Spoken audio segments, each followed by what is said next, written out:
আমাদের বাড়িতে নোটিশ চলে আসলো। নোটিশ আসুক, 100 বার নোটিশ আসুক, এতে আমি ভয় পাই না। কিন্তু এটুকু আমি বাংলার মানুষকে জানিয়ে রাখতে চাই যে যারা প্রতিনিয়ত মুসলিমদের বিরুদ্ধে কথা বলছে, মাদ্রাসা নিয়ে কথা বলছে, মসজিদ নিয়ে কথা বলছে, কোরআন শরীফ নিয়ে কথা বলছে, তাদের বিরুদ্ধে নোটিশ যাচ্ছে না কেন, তাদের বিরুদ্ধে আইনত ব্যবস্থা গ্রহণ করছে না কেন? এরা তৃণমূলের মুসলিম বিধায়কদেরকে বিধানসভা থেকে চাংতলা করে রাস্তায় ফেলে দেবো বললেও তাদের বিরুদ্ধে আইনত ব্যবস্থা গ্রহণ করছে না, নোটিশ পাঠাচ্ছে না। আর নওশাদ সিদ্দিকীর কাছে নোটিশ পাঠিয়ে দিচ্ছে। ঠিক আছে, আইনি লড়াই আমি লড়ে নেব।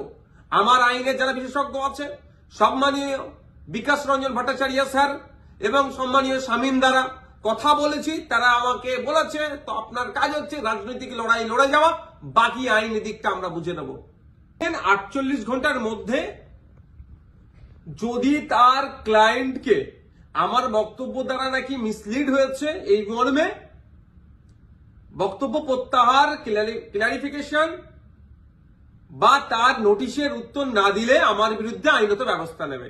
আমি বলি 48 ঘন্টা কেন, 800 ঘন্টা কেন, আর 8 মিনিট কেন, আমি তার নোটিশের কোনো প্রতি উত্তর দেব না।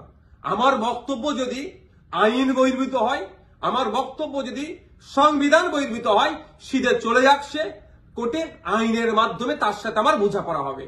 আমাকে নোটিশ পাঠিয়ে কি ধমকানো চমকানো হচ্ছে? এই ধরনের অনেক নোটিশ আমি খেয়েছি, আমার নামে অনেক মারাত্মক অভিযোগের মামলা নিয়ে আমি মাথায় করে চলছি, মিথ্যা অভিযোগ নিয়ে। আমি ভয় পাই না। কেউ যদি মনে করেন নওশাদ সিদ্দিকীকে এই নোটিশ পাঠিয়ে ধমকাবো চমকাবো বসিয়ে দেব, আমি ভয় পাবো না, আমি চমকেও যাব না। কারণ আমার অনেক দেখা হয়ে গেছে এইগুলো, কারণ আমি বলে যাই। আর কাকতলীয় ভাবে বলছি না, এটা বাস্তবিক হয়েছে। 2019 সালে কেন্দ্রের সরকার নিয়ে এসেছিল এক বিভাজনের বিল, সিএ। যখন আমার বড় ভাইজান পিরজাদা আব্বাস সিদ্দিকীর নেতৃত্বে সারা বাংলায় যখন বিজেপির বিরুদ্ধে আন্দোলন আমরা সংগঠিত করেছিলাম, ওই সময় গভীর রাত্রে আমাদের বাড়িতে পুলিশের দ্বারা হামলা চালানো হয়েছিল। সেই রাত্রে আমি সুপ্রিম কোর্টে এসেছিলাম, তারপরের দিনে মামলা করব বিজেপির বিরুদ্ধে, কেন্দ্র সরকারের বিরুদ্ধে। আর এখন আমরা যখন এই ওয়াকফ সংশোধনের বিরুদ্ধে মাঠে ময়দানে গণতান্ত্রিক প্রক্রিয়ায় লড়াইয়ের বার্তা দিচ্ছি এবং আইনি লড়াই করবে বলে তার প্রস্তুতি নিচ্ছে, আমাদের বাড়িতে নোটিশ চলে আসলো। নোটিশ আসুক, 100 বার নোটিশ আসুক, এতে আমি ভয় পাই না। কিন্তু এটুকু আমি বাংলার মানুষকে জানিয়ে রাখতে চাই যে যারা প্রতিনিয়ত মুসলিমদের বিরুদ্ধে কথা বলছে, মাদ্রাসা নিয়ে কথা বলছে, মসজিদ নিয়ে কথা বলছে, কোরআন শরীফ নিয়ে কথা বলছে, তাদের বিরুদ্ধে নোটিশ যাচ্ছে না কেন, তাদের বিরুদ্ধে আইনত ব্যবস্থা গ্রহণ করছে না কেন? এরা তৃণমূলের মুসলিম বিধায়কদেরকে বিধানসভা থেকে চাংতলা করে রাস্তায় ফেলে দেবো বললেও তাদের বিরুদ্ধে আইনত ব্যবস্থা গ্রহণ করছে না, নোটিশ পাঠাচ্ছে না। আর নওশাদ সিদ্দিকীর কাছে নোটিশ পাঠিয়ে দিচ্ছে। ঠিক আছে, আইনি লড়াই আমি লড়ে নেব। আমার আইনের যারা বিশেষজ্ঞ আছে, সম্মানীয় বিকাশ রঞ্জন ভট্টাচার্য স্যার এবং সম্মানীয় শামীম দ্বারা কথা বলেছি, তারা আমাকে বলেছে তো আপনার কাজ হচ্ছে রাজনৈতিক লড়াই লড়ে যাওয়া, বাকি আইনি দিকটা আমরা বুঝে নেব। সুতরাং আইনি লড়াই কোর্টে আমিও বুঝে নেব।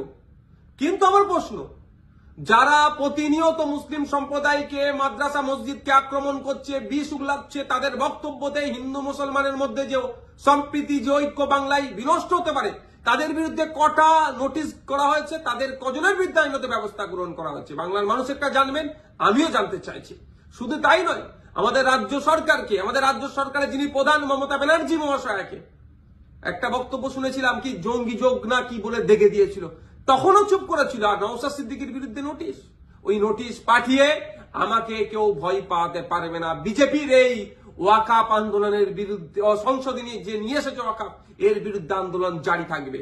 এই অসাংবিধানিক, অগণতান্ত্রিক এরা যুক্তরাষ্ট্রীয় পরিকাঠামোকে ভেঙে দেওয়ার যে সংশোধনী নিয়ে এসছে, এর বিরুদ্ধে লড়াই জারি থাকবে।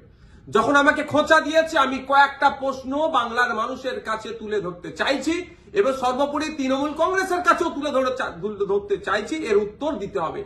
আমরা জানতে পেরেছি বেশ কয়েকজন এমপি পার্লামেন্টে অনুপস্থিত ছিল, তাদের বিরুদ্ধে তৃণমূল কংগ্রেস দলগতভাবে কি ব্যবস্থা গ্রহণ করছে, কি নোটিশ পাঠাচ্ছে, কি শোকজ করছে, তাদের বিরুদ্ধে কি অ্যাকশন নেবে, সেটাও পাবলিক ডোমিনে দিতে হবে এবং কি নিচ্ছে সেটাও যেন জানানো হয়। দ্বিতীয় হচ্ছে, যারা পার্লামেন্টে উপস্থিত ছিলেন, টোটাল আমরা যতটুকু জানা আছে পার্লামেন্টের দুটো কক্ষ মিলিয়ে, লোকসভা রাজ্যসভা মিলিয়ে তৃণমূল কংগ্রেসের এমপির সংখ্যা প্রায় 42টি। এই 42 জনের মধ্যে কতজন ভোটাভুটিতে অংশগ্রহণ করেছে এবং যারা ভোটাভুটিতে অংশগ্রহণ করেছে কতজন ওয়াকফ সংশোধনী বিলের বিরুদ্ধে ভোট দিয়েছে না অন্য কোথাও ভোট দিয়েছে, সেটাও পাবলিক ডোমিনে পাবলিশ করা হোক, অর্থাৎ জনগণের সামনে তুলে ধরা হোক। তাহলে দুধকে দুধ পানিকে পানি হবে। নাহলে এই ধরনের ঘটনা ঘটতে পারে যে উপস্থিত ছিল ভোট দানের সময় এই ওয়াকফ সংশোধনীর পক্ষে বিরুদ্ধে না ভোট দিয়ে বিজেপিকে সুবিধা করার জন্য তাদের পক্ষে ভোট দিতেও পারে, বিশ্বাস নেই এদেরকে আমার। তাই এই ডেটাটা পাবলিক ডোমিনে দেওয়া হোক।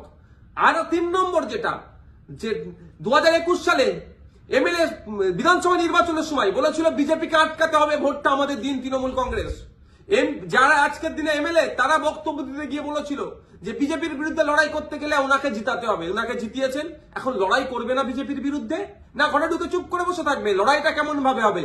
গণতান্ত্রিক প্রক্রিয়ায় মাঠে ময়দানে নেবে আন্দোলন সংগঠিত করতে হবে, আর একটা গণতান্ত্রিক প্রক্রিয়ায় আইনের সহযোগিতা নিতে হবে।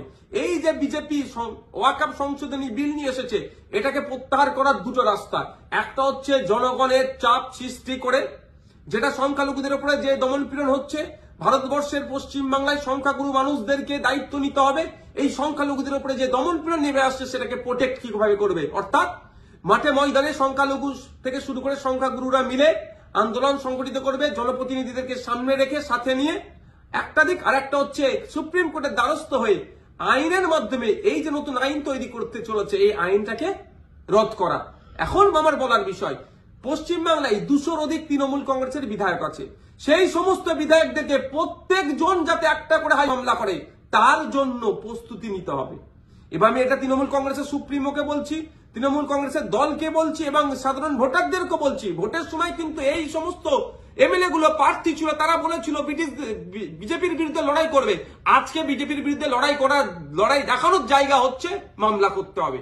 এদের 42 জন রাজ্যসভা লোকসভা মিলিয়ে এমপি আছে, 42 আর এই প্রায় 220টা মতো, 250-র অধিক মামলা কিন্তু তৃণমূল কংগ্রেসকে করতে হবে।